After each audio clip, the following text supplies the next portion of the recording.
हर तरफ पानी से घिरा हुआ। मैं आई हूँ तमिलनाडु के एक ऐसे मंदिर में जो बनाया गया था 8th सेंचुरी में और पिछले 35 सालों से इसे वर्ल्ड हेरिटेज साइट का नाम दिया गया है। कई सालों से समुंदर में छिपा हुआ एक दिन अचानक उभर कर आया। Welcome to shore temple at Mahabalipuram. Wow, हमारे इंडिया में इतनी खूबसूरती है। नो मैटर मैं जहाँ जाऊँ, ऑल आई हैव टू से आई लव माई इंडिया।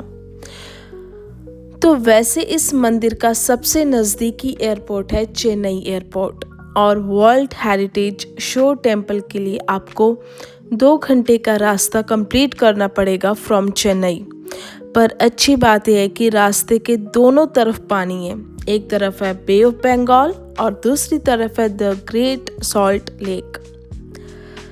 कहा जाता है महाबलीपुरम एक ट्रेडिंग पोर्ट हुआ करता था back in the day during the Pallavas. It acted as a significant landmark for the navigation of ships. Shore Temple की ओर बढ़ते हुए there is a shopping market along the streets और आप वहाँ से sea shells, show pieces, leather, handmade footwear ले सकते हैं at a very reasonable prices. हाल ही में शोर टेम्पल का काफ़ी ब्यूटिफिकेशन हुआ है and you can see the beautiful garden at the entrance. But first thing that you see as soon as you see the Shore temple is a prakara which is a low wall जिस पर नंदी जी आपको दिखेंगे इन a very relaxed वे। और कहते हैं दूर से शोर टेम्पल बिल्कुल रथ की तरह लगता है। इस मंदिर को बहुत ही खूबसूरत पत्थरों और ग्रेनाइट ब्लॉक से बनाया गया है।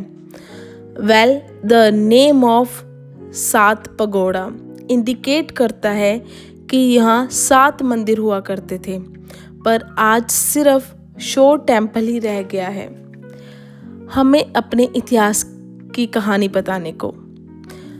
2004 की सुनामी में जब ये स्ट्रक्चर डिस्कवर हुआ वो कुदरत के किसी करिश्मे से कम नहीं। तमिलनाडु के सबसे पुराने स्ट्रक्चर में अंदर कोई मूर्ति नहीं है और दुनिया भर से लोग आते हैं किसी को पूजने के लिए नहीं, बल्कि कुदरत के करिश्मे को देखने के लिए। इनफैक्ट एक टाइम पे इस टेम्पल का नाम जलाशयन भी रखा गया था which means lying in the water, mainly because it situated in a sea level. Look at this temple which is more than 1000 years old and still standing tall and strong. Temple के पास एक बहुत खूबसूरत बीच है। You can shop or chill on a beach. तो आप आइए इस शोर temple with family and witness the beautiful structure. I hope आपको मेरे साथ घूमने में मज़ा आया होगा।